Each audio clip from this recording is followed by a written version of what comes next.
Hello दोस्तों, मैं नितेश मुदगल आप सभी का हमारे YouTube चैनल CMI पर एक बार फिर से स्वागत करता हूं। जी दोस्तों, जैसा कि आप सभी को पता है कि हम सामान्य विज्ञान पढ़ रहे हैं और उस सामान्य विज्ञान के कोर्स में अब तक हमने कोशिका के बारे में पढ़ा है। सबसे पहले हमने देखा कोशिकांगों का जो प्रकार था, कोशिका का जो वर्गीकरण था, इसके अलावा बहुत से कोशिकांग जैसे कि हमने सेल वॉल के बारे में पढ़ा। सेल वॉल के बाद में हमने उसके बाद में माइटोकॉन्ड्रिया, लवक, राइबोसोम आदि के बारे में जाना है। तो अगर आपने हमारी वो पिछली वीडियोस नहीं देखी हैं तो सबसे पहला काम तो क्या है कि आप अपनी स्क्रीन पर जो ऊपर आई बटन दिया हुआ है वहां जाइए, वहां जाकर क्लिक कीजिए तथा जो हमारी पिछली वीडियो है उनको भी देखें। आज हम उसी चीज को आगे बढ़ा रहे हैं और उसको आगे बढ़ाते हुए आज जो हम कोशिकांग पढ़ने वाले हैं उसमें सबसे पहला कोशिकांग आता है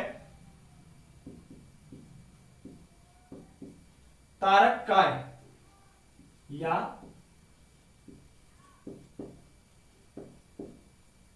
सेंट्रोसोम। तारककाय या सेंट्रोसोम, अगर मैं इसकी बात करता हूं तो सबसे पहले अगर इसकी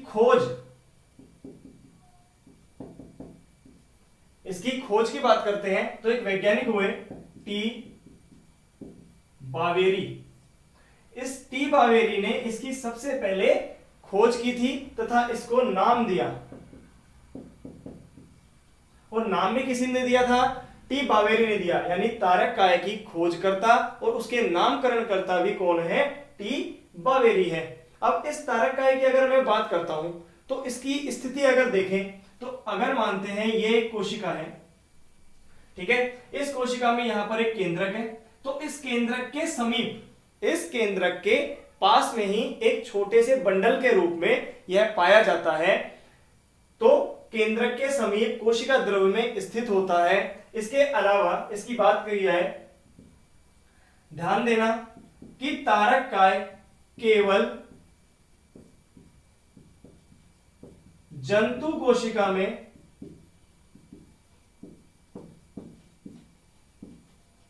प्रेजेंट होता है। यानी जो तारककाय होता है वो केवल और केवल जंतु कोशिकाओं में पाया जाता है, पादप कोशिकाओं में इसका अभाव होता है। यानी कि अगर मैं बात करूं पादप कोशिकाओं की तो वहां पर ये नहीं पाया जाता है। सिंपल सी बात है, अब आपके पास में पादप कोशिकाओं में पाए जाने वाले कोशिकांग या नहीं पाए जाने वाले कोशिकांगों की सूची है। क्योंकि हमने जब सबसे पहले बात की थी कोशिकाओं के बारे में तो हमने देखा था कि पादप कोशिका में कौन कौन से कोशिकांग होते हैं या जंतु कोशिका में कौन से कोशिकांग होते हैं। तो अब आपको पता होना चाहिए, अगर आपने वो वीडियो भी नहीं देखी है तो आई बटन पर क्लिक कीजिए और वीडियो देखिए वो वाली। तो याद रखना इस बात को कि जो तारककाय है, तारककाय वो केवल जंतु कोशिकाओं में पाया जाता है, पादप कोशिकाओं में यह उपस्थित नहीं होता है। इसके अलावा जंतु कोशिकाओं के अलावा यह कुछ शैवाल में भी पाया जाता है। इसके अलावा कुछ कवकों में भी इसकी उपस्थिति देखी जाती है। लेकिन अगर हम जनरल बात करते हैं, मुख्य रूप से अगर बात करते हैं तो यह केवल जंतु कोशिकाओं में ही पाया जाता है। तो आपको यहां तक ये समझ में आया कि तारककाय क्या है और किस तरीके से होता है। अब अगर मैं इसके निर्माण की बात करता हूं कि ये किस तरीके से निर्मित होता है, तो इसके निर्माण में दो तारक केंद्र,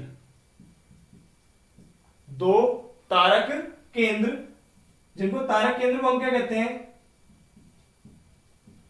सेंट्रियोल्स। दो तारक केंद्र आपस में मिलते हैं जिससे कि तारककाय का निर्माण होता है। यानी तारककाय एक बंडल के रूप में कोशिका में स्थित होता है। तो एक बार आप इसका स्क्रीनशॉट लीजिए, फिर इसकी स्ट्रक्चर देखते हैं हम आज।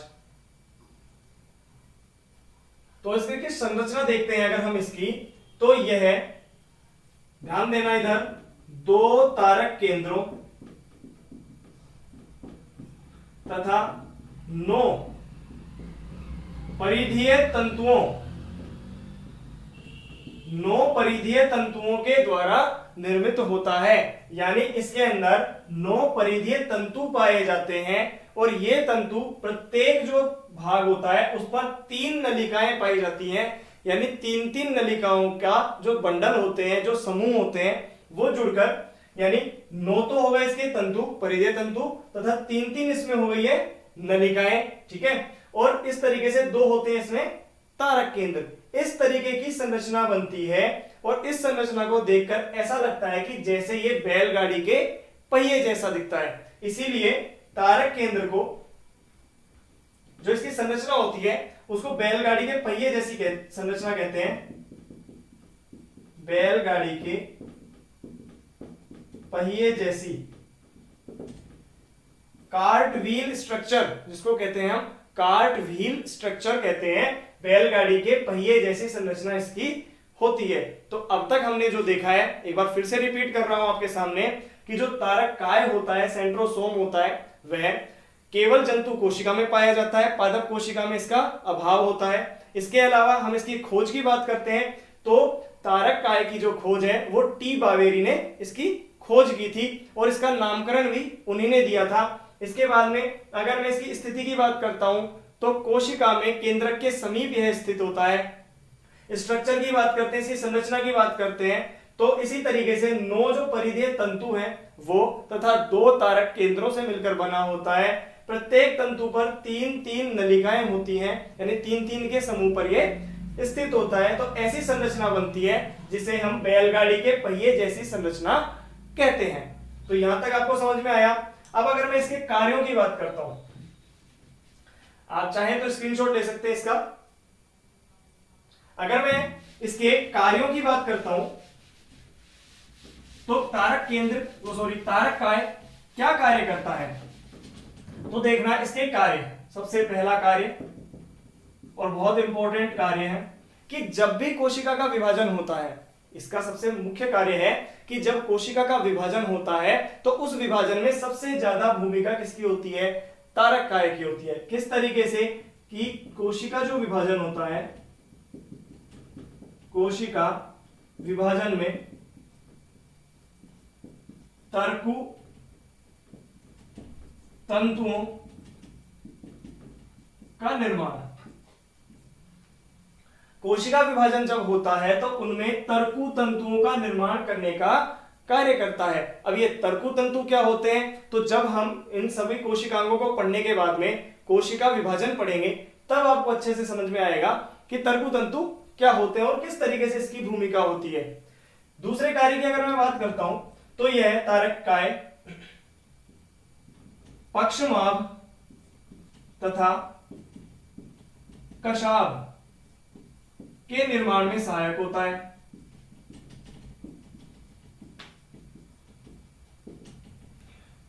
पक्षमाभ तथा कशाभ के निर्माण में सहायक होता है। अब ये कशाभ क्या होते हैं, इनको कहते हैं फ्लैजिला। पक्षमाभ क्या होते हैं, इन्हें कहते हैं सीलिया। ध्यान देना, पक्षमाभ और कशाभ, जैसे मैं आपको एक एग्जांपल देता हूं कि आपने युगलिना का नाम सुना है सभी ने। युगलिना, इस युगलिना की अगर मैं बात करता हूं तो कुछ इस तरीके की संरचना होती है इसकी, और यहां पर एक तंतु जैसी संरचना निकलती है। ऐसा ही तो देखा होगा आपने युगलिना। तो जो इसमें इस तरीके से संरचना निकलती है इसे हम क्या कहते हैं, कशाभ कहते हैं। और यह कशाभ इनको गति कराने के लिए सहायक होते हैं, यानी कि गति करने के लिए सहायक होते हैं, गमन करने के लिए ये सहायक होते हैं। अगर मैं पक्षमाभ की बात करता हूं, सीलिया की बात करता हूं, तो जैसे आपने पैरामीशियम देखा होगा, नाम सुना है सबने पैरामीशियम।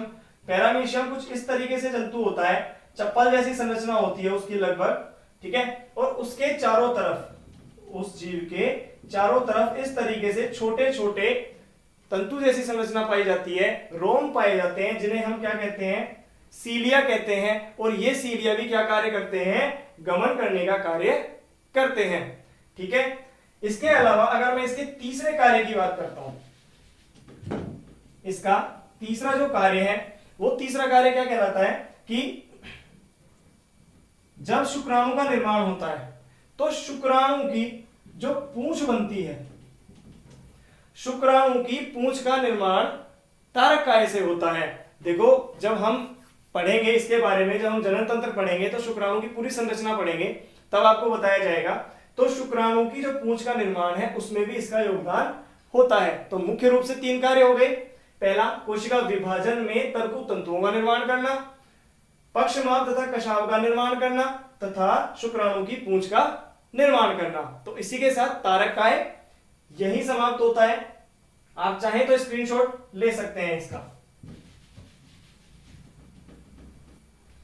तो जी हाँ दोस्तों, इसके आगे चलते हैं। नेक्स्ट कोशिकांग और सबसे इंपॉर्टेंट कोशिकांग हमारे कोशिका का, ये मानो नियंत्रण जो केंद्र है, और नियंत्रण केंद्र मतलब इसका सेंटर पार्ट, केंद्रक, न्यूक्लियस, केंद्रक, ये सबसे इंपॉर्टेंट है। इसको अच्छे से समझना, अच्छे से याद रखना। इसको यहां से क्वेश्चन बनने की संभावना सबसे ज्यादा होती है, क्योंकि थोड़ा सा कठिन पड़ता है, बस क्वेश्चन को घुमाया जा सकता है, इसी वजह से ध्यान से समझना इसे। तो सबसे पहले मैं बात करता हूं केंद्रक की। तो अगर इसकी खोज की बात करते हैं, तो खोज किसने की थी इसकी, आप सभी को पता होगा, रॉबर्ट ब्राउन ने की थी इसकी खोज। तो रॉबर्ट ब्राउन नामक एक वैज्ञानिक हुए जिन्होंने सबसे पहले इसकी खोज की, और इसकी खोज भी कहां की, ऑर्किड की जड़ों में, ऑर्किड की जड़ों की कोशिका में। ऑर्किड जो पादप होता है उसके जड़ों की कोशिका में इसकी खोज की थी। ठीक है, अब इन्होंने जब इसकी खोज की तो इन्होंने एक नाम दिया, एरियोला। इसका क्या नाम दिया था, एरियोला कहा सबसे पहले।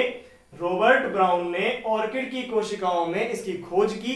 खोज करने के बाद में इन्होंने इसका नाम क्या दिया, एरियोला नाम दिया, तथा जो इसका न्यूक्लियस नाम है, यानी केंद्रक जो नाम है, वो बाद में पड़ा था। यानी सबसे पहले इसे क्या कहा गया था, एरियोला कहा गया था। अब अगर मैं इसकी स्थिति की बात करता हूं, स्थिति, तो स्थिति आप सभी को पता है कि अगर बात करते हैं पादप कोशिका की, तो पादप कोशिका में ये कहां पाए जाते हैं, परिधि की ओर। लेकिन जंतु कोशिका की अगर मैं बात करता हूं तो वो कहां पाए जाते हैं, ये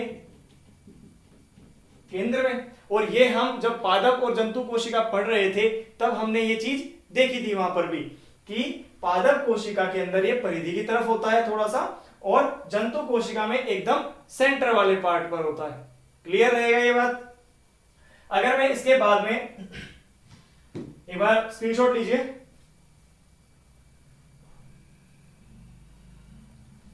अगर आगे देखते हैं तो केंद्रक जो होता है, यह केंद्रक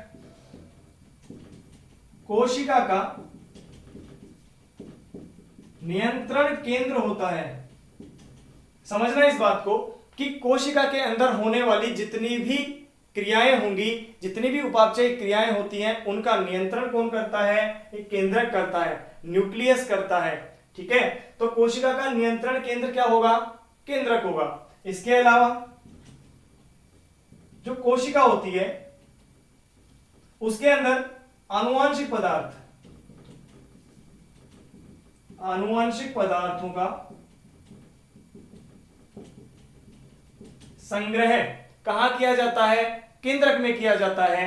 कि जितने भी आनुवांशिक पदार्थ हैं, अब आनुवांशिक पदार्थ क्या होते हैं, ऐसे पदार्थ जो एक पीढ़ी से दूसरी पीढ़ी में जाते हैं, जैसे गुणसूत्र हुए, गुणसूत्र पर जीन हुए, ये कहां पाए जाते हैं, ये केंद्रक में पाए जाते हैं। इसके बारे में भी हम चर्चा करेंगे। तो अभी के लिए आपको क्या याद रखना है कि कोशिका की सभी क्रियाओं का नियंत्रण केंद्र केंद्रक होता है। आनुवांशिक जो पदार्थ है उनको संग्रह करने का कार्य भी कौन करता है, केंद्रक करता है। और खोज के बारे में हमने देख लिया है। अब अगर मैं बात करता हूं, अब अगर इसके बारे में बात करता हूं कि ये कहां पाए जाते हैं, किन कोशिकाओं में पाए जाते हैं, तो ध्यान देना यह सभी यूकैरियोटिक सेल्स में, सभी यूकैरियोटिक कोशिकाओं में यह पाया जाता है। अब जिसको भी ये नहीं पता कि यूकैरियोटिक सेल क्या होती है, प्रोकैरियोटिक सेल क्या होती है, तो अभी आई बटन पर क्लिक करके देख सकते हैं हमारी वीडियो, जहां पे हमने प्रोकैरियोटिक तथा यूकैरियोटिक कोशिका के बारे में पूरी विवरण से किया है। अब आगे बात करते हैं, तो यूकैरियोटिक कोशिकाओं में यह पाया जाता है। लेकिन देखो विज्ञान है, और विज्ञान है तो अपवाद भी होंगे, यानी विज्ञान में हर एक चीज का अपवाद है। इसकी बात करते हैं अपवाद। ध्यान देना कि यूकैरियोटिक कोशिका में पाए जाते हैं, मानते हैं, लेकिन कुछ अपवाद हैं। देखते हैं क्या क्या।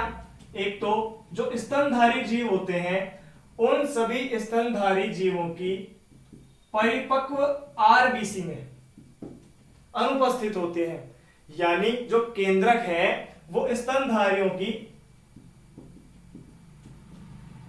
परिपक्व आरबीसी के अंदर नहीं पाया जाता है। सिंपल सी बात है कि स्तनधारियों की आरबीसी के अंदर केंद्रक नहीं होगा। इसके अलावा जो एंजियोस्पर्म होते हैं, यानी कि आवृत बीजी होते हैं, आवृत बीजी जो पादप होते हैं, इनकी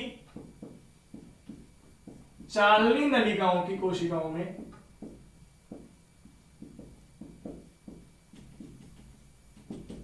यह नहीं पाया जाता है। तो दो आपके सामने अपवाद हैं अभी लिखे हुए कि स्तनधारियों की, जो स्तनधारी जीव हैं, इनकी आरबीसी के अंदर ये नहीं पाए जाते हैं। इसके अलावा जो आवृत बीजी होते हैं, जिनको हम एंजियोस्पर्म कहते हैं, एंजियोस्पर्म्स जो होते हैं पादप, उनकी चालनी नलिकाओं की कोशिकाओं में नहीं पाया जाता है। तो अभी शब्द आया है आरबीसी के बारे में, आप सब जानते हैं, नहीं जानते हैं तो हम परिसंचरण तंत्र में पढ़ेंगे इसे। चालनी नलिकाओं के बारे में अगर मैं बात करता हूं, तो चालनी नलिकाएं फ्लोएम का भाग होती है। आपने पादपों के बारे में पढ़ा हो कभी, तो पादपों में जाइलम और फ्लोएम दो प्रकार के संवहन ऊतक पाए जाते हैं। क्या पाए जाते हैं उनमें? संवहन ऊतक। और ये संवहन ऊतक कितने होते हैं? दो। एक तो होता है जाइलम और एक होता है फ्लोएम। दो प्रकार के होते हैं, जाइलम और फ्लोएम होते हैं। तो फ्लोएम का भाग होती है चालनी नलिकाएं, और इन चालनी नलिकाओं के अंदर जो कोशिका होती है, चालनी नलिकाओं की कोशिका होती है, उस कोशिका के अंदर आपको क्या नहीं मिलेगा? केंद्रक नहीं मिलेगा। कई बार स्टूडेंट ये भी गलती करता है कि जैसे ही यहां पर यूकैरियोटिक कोशिका लिखी जाती है, ध्यान देना, लगता है भाई, आपको लगता है कि शायद आप सही हो, ठीक है, लेकिन वहां गलती होती है, क्योंकि जब भी एग्जाम का प्रेशर होता है तो हम गलती अक्सर करते हैं। तो होता क्या है कि जब भी यूकैरियोटिक कोशिका का नाम आता है, तो सबसे पहला जो दिमाग है ना, वो ये कहता है कि ये शायद जंतु कोशिका के बारे में बात कर रहा है। पादप कोशिका को इसके अंदर हम इंक्लूड करते ही नहीं है। ज्यादातर स्टूडेंट यही गलती करते हैं कि जैसे ये लिखा हुआ है सभी यूकैरियोटिक कोशिका, तो सभी यूकैरियोटिक कोशिका का मतलब उसके माइंड में आता है कि केवल ये बात कर रहे हैं जंतु कोशिका की। पादप कोशिका को इसके अंदर वो इंक्लूड नहीं करता है, लेकिन गलत है ये बात, ध्यान रखना। क्योंकि जब हमने यूकैरियोटिक कोशिका पढ़ा था तो मैंने बिल्कुल क्लियर बताया था वहां पर, यू का मतलब होता है सुविकसित, यूकैरियोटिक का मतलब होता है सुविकसित केंद्रक, कि जिन कोशिकाओं का जो केंद्रक है वो कैसा है? सुविकसित है। वो सभी किस में आते हैं? यूकैरियोटिक कोशिका में आते हैं। तो यूकैरियोटिक कोशिका में कौन होंगे? जंतु और पादप दोनों की कोशिका इसके अंदर आती हैं। तो आप कंफ्यूज ना हो, और कोई भी कंफ्यूजन है तो आप हमारी जो पिछली वीडियो है उसे जाकर देख सकते हैं। तो यहां तक समझ में आया आपको कि सभी यूकैरियोटिक कोशिकाओं में केंद्रक पाया जाता है, और इसके अपवाद कौन हो गए? स्तनधारियों की आरबीसी और आवृत बीजी पादपों की चालनी नलिकाएं। स्क्रीनशॉट लीजिए एक बार। अब इसके आगे की बात करते हैं कि आपको ये तो पता लग गया कि ये सभी यूकैरियोटिक कोशिकाओं में पाया जाता है केंद्रक, लेकिन क्या प्रोकैरियोटिक कोशिका में पाया जाता है? तो जो प्रोकैरियोटिक कोशिका होती है, प्रोकैरियोटिक कोशिका होती है, इसमें केंद्रक पाया जाता है, लेकिन कैसा होता है? अविकसित होता है। कैसा होता है? अविकसित होता है, क्योंकि जब हमने प्रोकैरियोटिक के बारे में देखा था तो प्रो का मतलब आद्य या पुराना या कम विकसित, ये उस वक्त भी बताया था। तो केंद्रक तो इसके अंदर पाया जाता है, लेकिन वो कैसा होता है, अविकसित होता है, आद्य होता है या पुराना होता है। प्रोकैरियोटिक कोशिका में जो केंद्रक पाया जाता है उसे कुछ विभिन्न नामों से पुकारा जाता है। ध्यान से देखना एक बार आप इधर, न्यूक्लियोइड कहते हैं इसे, या केंद्रकाभ, केंद्रकाभ इस नाम से भी जाना जाता है। इसके अलावा इसे हम कहते हैं प्रोकैरियोन, प्रोकैरियोन या पूर्व केंद्रक, पूर्व केंद्रक। तथा एक नाम और दिया जाता है जहां से क्वेश्चन कई बार पूछा जाता है, इसे हम कहते हैं जीनोफोर या जीनधर। किस नाम से जाना जाता है, प्रोकैरियोटिक कोशिका में जो अविकसित या अल्प विकसित केंद्रक पाया जाता है उसे न्यूक्लियोइड, प्रोकैरियोन या जीनोफोर नाम से भी जाना जाता है। तो आपको यह चीज क्लियर होनी चाहिए कि किसे किस नाम से जाना जाता है। तो एक बार आप इसका भी स्क्रीनशॉट ले लीजिए, क्योंकि यहां से क्वेश्चन पढ़ने की संभावना पूरी रहती है। अब इसके आगे की बात करते हैं, तो केंद्रक की संरचना देखते हैं सबसे पहले कि केंद्रक की संरचना कैसी होती है। तो सबसे पहले ध्यान देना इधर,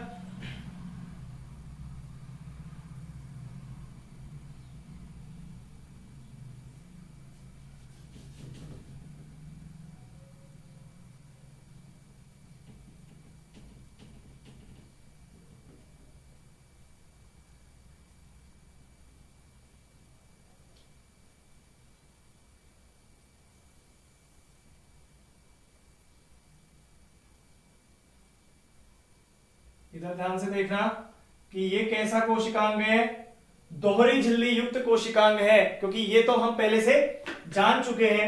क्योंकि जब सबसे पहले हमने देखा था कि दोहरी झिल्ली युक्त कोशिकांग में कौन कौन थे, केंद्रक और माइटोकॉन्ड्रिया था। तो ये कैसा कोशिकांग है, दोहरी झिल्ली युक्त कोशिकांग है। इसके मध्य में एक तरल पदार्थ भी भरा हुआ है, ठीक है। इस तरल पदार्थ के अंदर यहां पर एक ऐसी संरचना है, ठोस संरचना है, ठीक है। इसके अलावा यहां पर कुछ तंतु भी बिखरे हुए रहते हैं। तो अगर मैं इसकी बात करता हूं तो सबसे बाहर ये तो क्या है, इसका केंद्रक झिल्ली, क्या है ये, केंद्रक झिल्ली, या इसको मैं कह सकता हूं न्यूक्लियोप्लाज्म, न्यूक्लियोप्लाज्म कहते हैं। अगर मैं इसकी बात करता हूं, sorry, nucleo membrane, nuclear membrane. अगर मैं इसके अंदर जो द्रव भरा हुआ है इसकी बात करते हैं तो इसे हम कहते हैं क्या, केंद्रक द्रव्य। केंद्रक द्रव्य मतलब न्यूक्लियोप्लाज्म, क्या कहेंगे इसको, न्यूक्लियोप्लाज्म। अगर मैं इस संरचना की बात करता हूं तो इसको कहते हैं केंद्रिका, केंद्रिका। केंद्रिका को हम क्या कहते हैं, न्यूक्लियोलस, न्यूक्लियोलस। तथा इसके मध्य में जो ये तंतु पाए जाते हैं इन तंतुओं को कहते हैं क्रोमेटिन जाल, क्रोमेटिन जाल।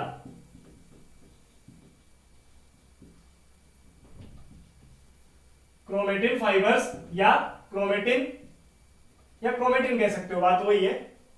क्रोमेटिन फाइबर्स या क्रोमेटिन जाल या क्रोमेटिन कह सकते हैं इसे हम। तो अब आपको ये देखकर क्या लग रहा है कि जो केंद्रक है वो 4 संरचनाओं से मिलकर बना हुआ है। केंद्रक के अंदर 4 संरचनाएं हैं। कौन कौन सी हो गई, पहला हो गया कौन सा, जो इसका न्यूक्लियर मेम्ब्रेन हो गई। सेकेंड इसकी क्या हो गई, न्यूक्लियोप्लाज्म, जो केंद्रक द्रव्य है। थर्ड की अगर मैं बात करता हूं तो थर्ड क्या है इसके अंदर, न्यूक्लियोलस। और फोर्थ नंबर पे कौन आ रहा है, क्रोमेटिन, जो क्रोमेटिन के जाल इसके अंदर है, तंतु है इसके अंदर, फिलामेंट्स हैं, वो सब पाए जाते हैं। तो कुल मिला के बात यह है कि जो केंद्रक है वो 4 प्रकार की संरचनाओं से मिलकर बना होता है और चारों आपके सामने हैं। तो आपको पता होना चाहिए। इसके अलावा इसके अंदर ही मध्य में छिद्र भी पाए जाते हैं, जो बाहरी परत है उस पर छिद्र पाए जाते हैं। तो हम अब एक एक संरचना की बात करते हैं। तो आप चाहें तो एक बार स्क्रीनशॉट इसका ले सकते हैं। ध्यान देना इधर। अब अगर मैं बात करता हूं सबसे पहली संरचना, जिसे हमने क्या कहा है, न्यूक्लियर मेम्ब्रेन। क्या कहा है उसे हमने? न्यूक्लियर मेम्ब्रेन या केंद्रक झिल्ली या केंद्रक आवरण, क्योंकि केंद्र का क्या है, ये आवरण ही तो है। तो अभी जब हमने देखा, अभी हमने देखा है कि जो केंद्रक झिल्ली है वो कैसी थी, एकल थी या दोहरी थी? दोहरी थी, डबल लेयर थी, यानी डबल थी। जो बाहरी संरचना अगर हम देखते हैं इसकी, तो दोहरी झिल्ली युक्त कोशिकांग है, तो इसकी झिल्ली कैसी हो गई? दोहरी हो गई। नेक्स्ट बात करते हैं कि इस झिल्ली में छोटे छोटे क्या पाए जा रहे हैं? सूक्ष्म छिद्र। क्या पाए जा रहे हैं? सूक्ष्म छिद्र पाए जा रहे हैं। अब इन छिद्रों की अगर मैं बात करता हूं, ध्यान देना कि ये जो छिद्र होते हैं इनको हम न्यूक्लियोपोर कहते हैं। न्यूक्लियोपोर कहते हैं। पोर का मतलब छिद्र होता है, न्यूक्लियो मतलब केंद्रक, कि केंद्रक पे जो झिल्ली है उस पर पाए जाने वाले जो छिद्र हैं उनको हम न्यूक्लियोपोर कहते हैं। इनका कार्य क्या होता है? इनका कार्य क्या होगा कि जैसे मानते हैं ये कोशिका है और इसके अंदर ये केंद्रक है, समझना इस बात को, और यहां पर ये छोटे छोटे सूक्ष्म छिद्र है। जो यहां पर पदार्थ भरा हुआ है और एक यहां पर भी पदार्थ भरा हुआ है। ऐसा ही तो होता है कि केंद्रक जो बाहरी पदार्थ है उसको हमने नाम दिया है साइटोप्लाज्म, कोशिका द्रव्य, और जो अंदर का पदार्थ है उसको हमने नाम दिया है न्यूक्लियोप्लाज्म या फिर केंद्रक द्रव्य। तो इस केंद्रक द्रव्य के तथा इस साइटोप्लाज्म के मध्य पदार्थों के आवागमन के लिए या परिवहन के लिए, आदान प्रदान के लिए कौन होते हैं? सूक्ष्म छिद्र पाए जाते हैं, कि ताकि जो केंद्रक द्रव्य है वो तथा जो साइटोप्लाज्म है उसके मध्य पदार्थों का आवागमन आसानी से हो सके। तो आपको ये चीज समझ में आनी चाहिए कि इनकी जरूरत क्या है। यहां पर अगर मैं बात करता हूं केंद्रक झिल्ली के बारे में, केंद्रक आवरण के बारे में अगर मैं बात करता हूं, तो यह बाह्य रूप से, देखो अभी जब हमने देखा है कि इस तरीके से दोहरी झिल्ली युक्त थी, पूरी संरचना नहीं बना रहा हूं, केवल ये बात बता रहा हूं, तो ये इसकी आंतरिक सतह है और ये ऊपर वाली इसकी बाह्य सतह है। तो इसकी बाह्य सतह पर राइबोसोम उपस्थित होते हैं। बहुत इंपॉर्टेंट है ये बात कि राइबोसोम इसकी बाहरी सतह पर उपस्थित होते हैं। तो अभी तक हमने 3 बातें देखी इसके बारे में। केंद्रक झिल्ली या केंद्रक आवरण दोहरी झिल्ली युक्त होता है, सूक्ष्म छिद्र पाए जाते हैं जिन्हें न्यूक्लियोपोर कहते हैं, और ये न्यूक्लियोपोर आवागमन के लिए केंद्रक द्रव्य तथा साइटोप्लाज्म के मध्य पदार्थों के आवागमन के लिए इंपॉर्टेंट होते हैं। इसके अलावा जो बाहरी सतह होती है, इसकी झिल्ली की बाहरी सतह होती है, उस पर क्या पाए जाते हैं? राइबोसोम पाए जाते हैं। ये राइबोसोम पाए जाते हैं। एक क्वेश्चन है आपसे, ऐसे ही हमने किसी एक कोशिकांग के बारे में जब पढ़ा था, ठीक है, जिसकी सतह पर भी राइबोसोम पाए जाते थे, यानी राइबोसोम की उपस्थिति के आधार पर हमने उसको 2 भागों में भी बांटा था। तो आपको ये आंसर कमेंट बॉक्स में कमेंट करके बताना है कि किस कोशिकांग के बारे में बात कर रहा हूं मैं, ठीक है। और अगर आपने ये नहीं देखा है हमारी पिछली वीडियो, तो प्लीज जाकर देखिए, आपको बहुत अच्छे से समझ में आएगा। कोशिका विज्ञान के बारे में जो भी आपके डाउट्स हैं वो सब क्लियर हो जाएंगे। तो आप एक बार जाकर वो वीडियो जरूर देखें। तो आपको ये समझ में आया कि न्यूक्लियर मेम्ब्रेन है वो किस तरीके से होती है। तो एक बार इसका स्क्रीनशॉट लीजिए। तो जी हाँ, आगे नेक्स्ट चलते हैं। तो अगला जो इसका भाग था जिसे हमने क्या कहा था, केंद्रक द्रव्य। तो ये तो हो गई केंद्रक झिल्ली। तो नेक्स्ट आता है केंद्रक द्रव्य, या इसे हमने क्या नाम दिया था, न्यूक्लियोप्लाज्म। न्यूक्लियोप्लाज्म केंद्रक द्रव्य कि केंद्रक के अंदर जो कैसा स्वच्छ अर्ध तरल पारदर्शी कोलाइडी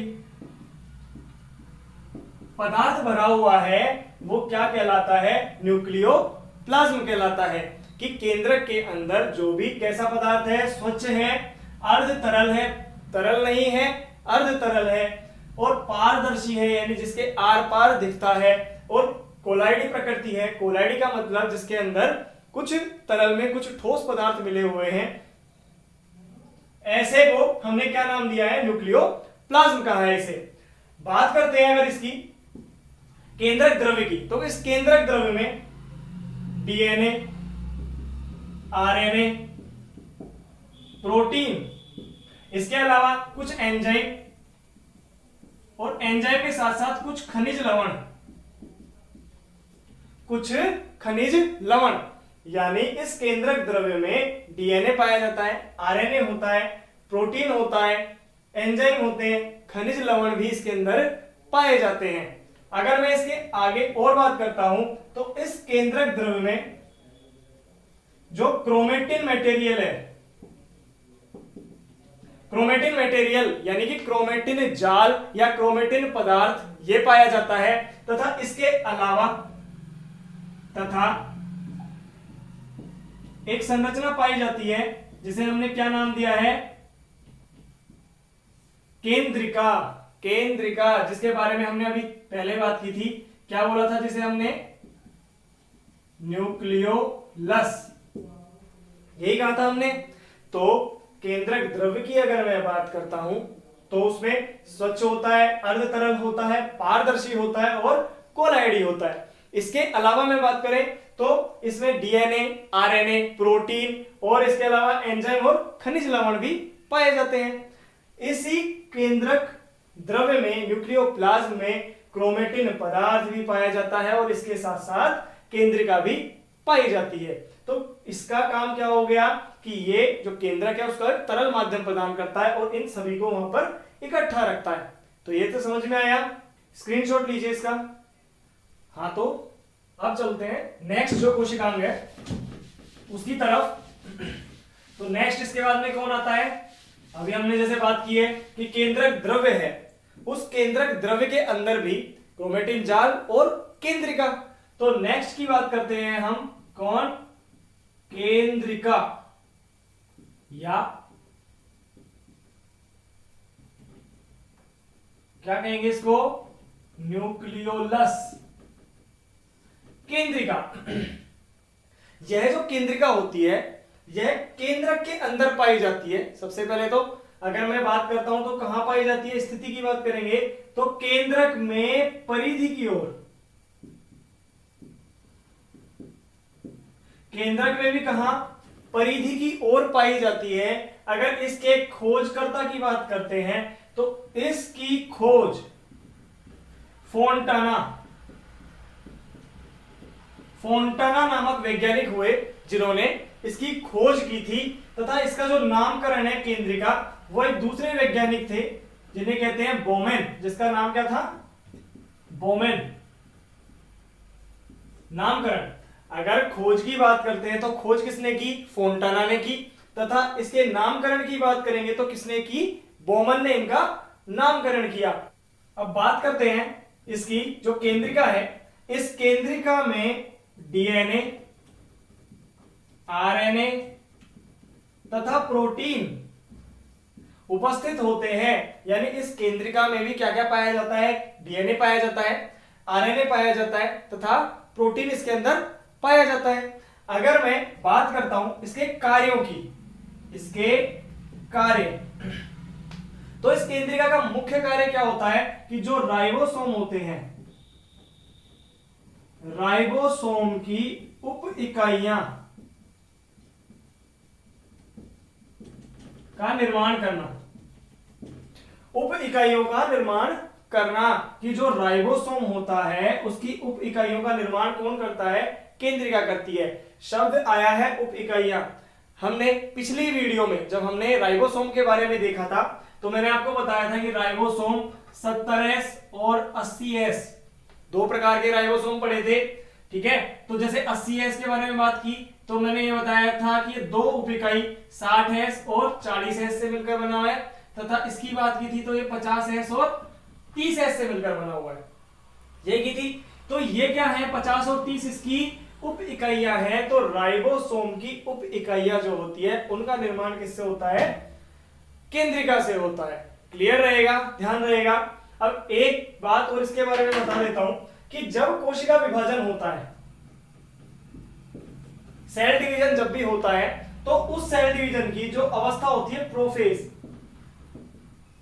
प्रोफेज अवस्था में जो केंद्रिका है वो क्या हो जाती है? लुप्त हो जाती है, दिखाई नहीं देती है। प्रोफेज अवस्था में है, दिखाई नहीं देती है, लुप्त हो जाती है। लेकिन जो इसकी अंत्यावस्था आती है, अंत्यावस्था, अंत्यावस्था को कहते हैं टीलोफेज। इस टीलोफेज के अंदर ये वापस से दिखाई देने लग जाती है। हालांकि जनरल साइंस में कभी भी इतना डीप नहीं जाएगा यहां तक, लेकिन फिर भी बस बात अभी ध्यान आई तो मैंने सोचा बता दिया जाए आपको कि सेल डिवीजन में, कोशिका विभाजन में प्रोफेज में ये दिखाई नहीं देती है और अंत्यावस्था में वापस से दिखाई देने लग जाती है। केंद्रिका के बारे में ये सब आपके सामने है कि जो केंद्रिका है उसकी खोज फोंटाना ने की, नामकरण जो उसका है वो बोमेन ने दिया। इसके अंदर डीएनए, आरएनए तथा प्रोटीन पाए जाते हैं। और कार्य की बात करेंगे तो राइबोसोम की उप इकाइयों का निर्माण करने का कार्य करती है। तो एक बार आप इसका स्क्रीनशॉट लीजिए।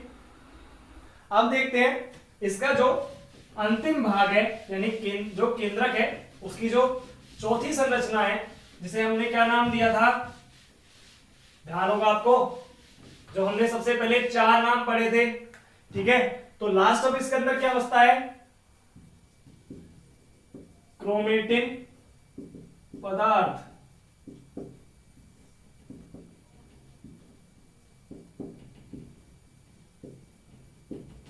Chromatin material. इस क्रोमेटिन पदार्थ की अगर मैं बात करता हूं तो केंद्रक के अंदर एक जालनुमा, यानी कि जो जालनुमा या धागेनुमा, आप ये कह सकते हो कि धागेनुमा संरचना पाई जाती है, जिसे हमने क्या नाम दिया है? क्रोमेटिन कहा है। और ये क्रोमेटिन ही जब कोशिका विभाजन होता है, क्या होता है? कोशिका विभाजन जब होता है तो कोशिका विभाजन के पश्चात इन्हीं से ही किसका निर्माण होता है? गुणसूत्र का निर्माण होता है। गुणसूत्र का निर्माण होता है। यानी कोशिका विभाजन जब होता है उस वक्त ये क्रोमेटिन जो पदार्थ है ये किसमें परिवर्तित हो जाता है? गुणसूत्र में परिवर्तित हो जाता है। इसके अलावा इस क्रोमेटिन पदार्थ के अंदर डीएनए, आरएनए तथा histone protein, non histone protein, histone protein व नॉन हिस्टोन प्रोटीन, ये सब इसके अंदर पाए जाते हैं। जो क्रोमेटिन पदार्थ होता है इसके अंदर ये सब पाया जाता है। यानी इसकी अगर मैं बात करूं तो कैसी संरचना है? धागेनुमा संरचना है। कोशिका विभाजन के पश्चात ये गुणसूत्रों का निर्माण करते हैं, गुणसूत्रों में परिवर्तित हो जाते हैं तथा इसके अंदर डीएनए, आरएनए, हिस्टोन प्रोटीन तथा नॉन हिस्टोन प्रोटीन पाए जाते हैं। तो इसी के साथ हमारी जो गुणसूत्र जो हम पढ़ रहे थे, सॉरी केंद्रक, उस केंद्रक की संरचना कंप्लीट होती है। कि केंद्रक जो होता है वो केंद्रक 4 पार्टों से मिलकर बना होता है, 4 भाग होते हैं जो अभी हमने देखे हैं। सबसे पहले जो बाह्य आवरण होता है, रिपीट कर रहा हूं, ध्यान देना वापस से, कि जो बाह्य आवरण होता है उसको हमने क्या नाम दिया है? केंद्रक झिल्ली या न्यूक्लियर मेम्ब्रेन। और उस न्यूक्लियर मेम्ब्रेन के अंदर बीच बीच में छिद्र पाए जाते हैं, ठीक है, जिसके कारण आवागमन हो सकता है पदार्थों का। वो दोहरी झिल्ली युक्त होता है। बाह्य जो झिल्ली होती है उसके ऊपर क्या पाए जाते हैं? राइबोसोम पाए जाते हैं। अभी हमने देख लिया। उसके बाद में जो अंदर की तरफ जब हम जाते हैं तो अंदर क्या आता है?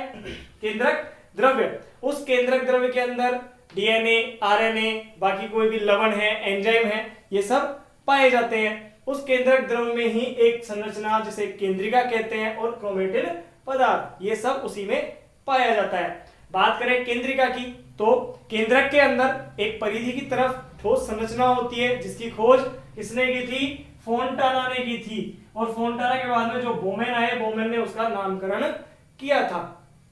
जो केंद्रिका है उसका मुख्य कार्य क्या होता है कि राइबोसोम की जो उप इकाइयां हैं उनका निर्माण करना। इसके बाद में जो क्रोमेटिन पदार्थ आता है वो धागेनुमा संरचना है, कोशिका विभाजन के पश्चात गुणसूत्र का निर्माण करती है। इसके अलावा डीएनए, आरएनए, हिस्टोन प्रोटीन तथा नॉन हिस्टोन प्रोटीन इसमें पाए जाते हैं। तो इस तरीके से केंद्रक की पूरी संरचना आती है। तो एक बार चाहे तो स्क्रीनशॉट ले सकते हैं इसका भी। अब बात करते हैं जो केंद्रक है उसके कार्य क्या होते हैं। तो केंद्रक जो हमारे कोशिका का नियंत्रक है, सबसे पहले ही हमने वर्ड देख लिया है। तो केंद्रक के कार्यों में सबसे पहला कार्य, इसका जो सबसे पहला कार्य है वो क्या है? नियंत्रक का कार्य होता है। नियंत्रक होता है ये कोशिका के अंदर जितनी भी जो क्रियाएं हो रही हैं, जो भी उपापचयी क्रियाएं हो रही हैं या और कोई भी परिवर्तन हो रहे हैं, उन सब का नियंत्रण कौन करता है? केंद्रक करता है। यानी कि केंद्रक ही इन सभी क्रियाओं का नियंत्रक होता है। तो पहला कार्य क्या हो गया? नियंत्रक वाला। दूसरा, केंद्रक के अंदर जो उपस्थित क्या है? गुणसूत्र हैं। अभी हमने देखा है कि जो क्रोमेटिन है वही गुणसूत्र का रूप लेते हैं। तो गुणसूत्र जो होते हैं ये गुणसूत्र आनुवंशिक पदार्थ की तरह कार्य करते हैं। जो आनुवंशिक जो गुण होंगे, आनुवंशिक जो गुण होंगे उन गुण के क्या हैं? ये वाहक हैं। इन गुणों को आगे एक पीढ़ी से दूसरी पीढ़ी में ले जाने का कार्य करते हैं। कौन? गुणसूत्र करते हैं। और ये गुणसूत्र कहां पाए जाते हैं? ये पाए जाते हैं हमारे केंद्रक में, कोशिका के। तो कोशिका का जो केंद्रक है उसमें उपस्थित गुणसूत्र जो होंगे वो आनुवंशिक गुणों के वाहक के रूप में भी कार्य करते हैं। तो इसका सेकंड कार्य ये हो गया। तीसरा, डीएनए रेप्लिकेशन। रेप्लिकेशन को बोलते हैं प्रतिकृतिकरण। डीएनए रेप्लिकेशन तथा ट्रांसक्रिप्शन, इसको कहते हैं अनुलेखन। जो डीएनए का रेप्लिकेशन तथा ट्रांसक्रिप्शन जो होता है वो भी कहां होता है? केंद्रक में होता है। तीन बातें आपके सामने हैं कि एक तो नियंत्रक का कार्य करता है, कोशिका के सभी कार्यों का नियंत्रण करता है। गुणसूत्रों का, जो गुणसूत्र उपस्थित हैं वो आनुवंशिक गुणों के वाहक होते हैं। इसके अलावा डीएनए रेप्लिकेशन तथा ट्रांसक्रिप्शन का कार्य भी कहां होता है? केंद्रक में होता है। तो इसी के साथ आपका जो केंद्रक वाला पोर्शन है वो खत्म होता है। आई होप कि आपको बहुत अच्छे से समझ में आया होगा। अगर आपको ये वीडियो बहुत अच्छी लगती है तो सबसे पहले तो वीडियो को लाइक कीजिए, इसको अपने दोस्तों के साथ शेयर कीजिए, कमेंट कीजिए और अगर हमारे चैनल पर नए हैं तो सब्सक्राइब जरूर कीजिए। हम आपके लिए जैसा हम कार्य कर रहे हैं इससे भी बेहतर कार्य करने की कोशिश करते रहेंगे। तब तक के लिए गुड लक एंड जय हिंद, जय भारत।